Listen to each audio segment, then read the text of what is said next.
Akshay, exam का समय नजदीक है और ऐसे में चाहे स्कूल हो या फिर कॉलेज, हर जगह स्टूडेंट काफी परेशान हैं। ना सिर्फ स्टूडेंट्स बल्कि उनके पेरेंट्स में भी खास तौर पर परेशानियों का सबब देखने को मिल रहा है। और स्टूडेंट्स अर्चना, प्रेशर इतना ज्यादा उनके दिमाग में हो जाता है कि उनकी परफॉर्मेंस पर इसका असर दिखता है। बिल्कुल अक्षय, और ऐसे में न सिर्फ विद्यार्थी बल्कि उनके अभिभावक किस तरीके से इस प्रेशर से बच सकते हैं, ये जाना हमने अपने एक्सपर्ट से।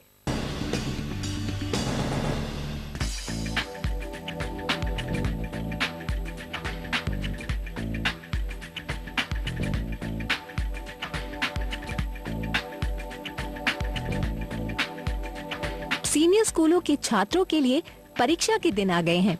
ये छात्रों के लिए बहुत ही महत्वपूर्ण होते हैं।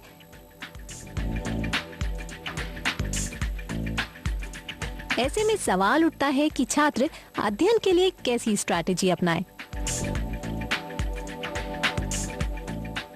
तो अब हमें जो शिक्षक हैं, जो विद्यालय हैं, उनके और बच्चों के बीच में कंटेंट बेस्ड जो स्टडी अब तक हो रही थी, अब उसको दो अलग धरातलों पे ले जाना पड़ेगा। दो धरातल वो क्या है? पहला मनोवैज्ञानिक धरातल और दूसरा एग्जामिनेशन ओरिएंटेड प्रिपरेशन, परीक्षा परक तैयारी।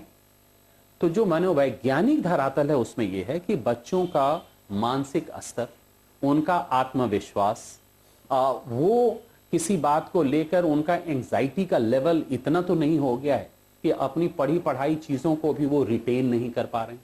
तो इसलिए उनके साथ टीचर्स का संवाद बना रहना चाहिए।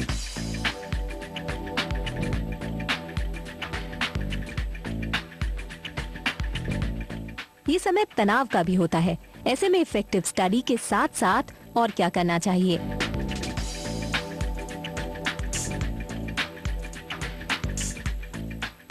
वो सैंपल पेपर करें एग्जामिनेशन कंडीशन में। वो सैंपल पेपर बिस्तर पे सो के ना करें, उसको लापरवाह ढंग से ना करें। वो ये माने कि 3 घंटे की परीक्षा दे रहे हैं। इससे क्या होगा कि उन्हें 3 घंटे परीक्षा में बैठने का अभ्यास होगा। ज्यादातर बच्चे वो 3 घंटे का अभ्यास नहीं होता, सीधे परीक्षा हाल में जाते हैं और उनके अंदर इंड्योरेंस की कमी हो जाती है, उनको ढेर सारी और एंजाइटी रिलेटेड प्रॉब्लम्स हो जाती है।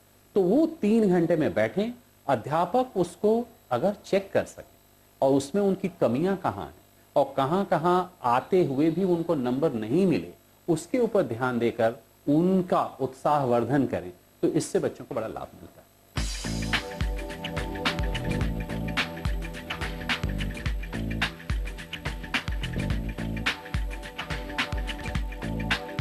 ये पीरियड छात्रों के लिए उनके अभिभावकों को भी परखता है और उनकी थोड़ी सी असावधानी हानिकारक हो सकती है।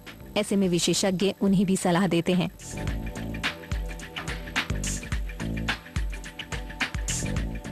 उनके जो अभिभावक हैं वो भी अब इस समय उनसे उनकी क्या अपेक्षाएं हैं उसके बारे में बात करना बिल्कुल बंद कर दें।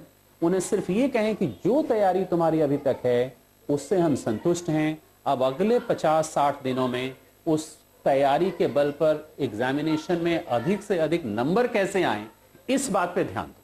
अब हमें बच्चों से ये कहना है। किसी भी परीक्षा में अच्छा करने के लिए आत्मविश्वास और प्लानिंग की ही जरूरत होती है।